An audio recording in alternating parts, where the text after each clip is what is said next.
አንደኛ ቆሮንቶስ መጽሐፍ ላይ ምዕራፍ 10 ከቁጥር 23 ጀምሮ ጳውሎስ ቆሮንቶሳውያን ይታሙበት ስለነበረው ለጣዖት የተሰዋን ስጋ ስለመብላት የሚናገረው ክፍል ነው እዚህ ቦታ ላይ የምናገኘውና ስጋ መብላት ልክ ነው ወይንስ ልክ አይደለም? ለጣዖት የተሰዋውን እንብላው ወይንስ አንብላው? እንዴት እናድርግ? የኛው ተከልክሏል ወይስ የኛው አልተከለከለም? የትኛው ነው የተፈቀደው የትኛው አልተፈቀደም? እንደዚህ አይነት ክርክሮች በቆሮንቶስ ቤተክርስቲያን ውስጥ ነበሩ። አሁን በእኛ ዘመን እኔና ጓደኞቼ እንኳን ይሄ ተፈቅዷል ይሄ አልተፈቀደም እንደዚህ ሆኗል ወይስ እንደዚህ ያልሆነም ብለን የምናነሳቸው በጣም ብዙ የክርስትና ኢሹዎች አሉ። መጽሐፍ ቅዱስ ደግሞ ደስ የሚለው አታጭስ፣ አትቃም፣ ይሄን አታድርግ፣ ይሄን አትጠጣ፣ ይሄንን ብላ፣ ይሄንን አትብላ፣ ይሄንን አታድርግ ምናምን ብለው እንደ ማኑዋል የሰጠን እንደ ሜኑ የሰጠን ነገር የለም። እና ምን እናድርግ እንደዚህ አይነት ነገሮች ውስጥ ስንገባ በእንዴት አድርገን እንወስን? የትኛው ነገር ነው ትክክለኛ ብለን ጳውሎስን ወደ ኋላ ሄድ ብለን 2000 ዓመት ብንጠይቀው ጳውሎስ የሚመልስልን መልስ አንድ ነገር ነው። ሁሉ ተፈቅዷል፣ ሁሉ ግን አይጠቅምም የሚል ቁጥር መጽሐፍ ቅዱስ ላይ ቃሉን ላንብበው እንደዚህ ነው። ሁሉ ተፈቅዶልኛል፣ ሁሉ ግን የሚጠቅም አይደለም። ሁሉ ተፈቅዶልኛል፣ ነገር ግን ሁሉ የሚያንጽ አይደለም።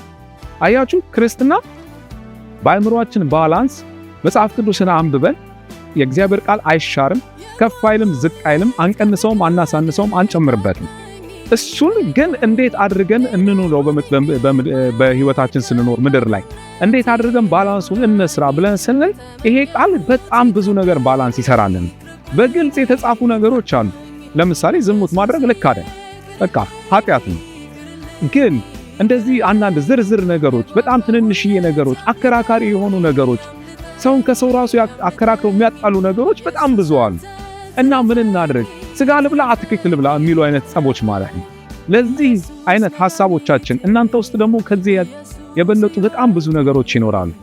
ሁሉ ተፈቅዷል፣ ግን ሁሉ አይጠቅመኝም።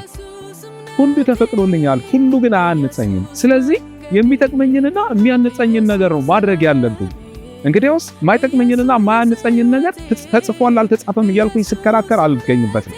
ማይጠቅመኝ ከሆነ ማያንጸኝ ከሆነ አላረገውም ብሎ ጳውሎስ ይናገራል። ይህን ቪዲዮ የምትመለከቱ ሰዎች የሚያንጻችሁን አድርጉ፣ ማያንጻችሁን አታድርጉ።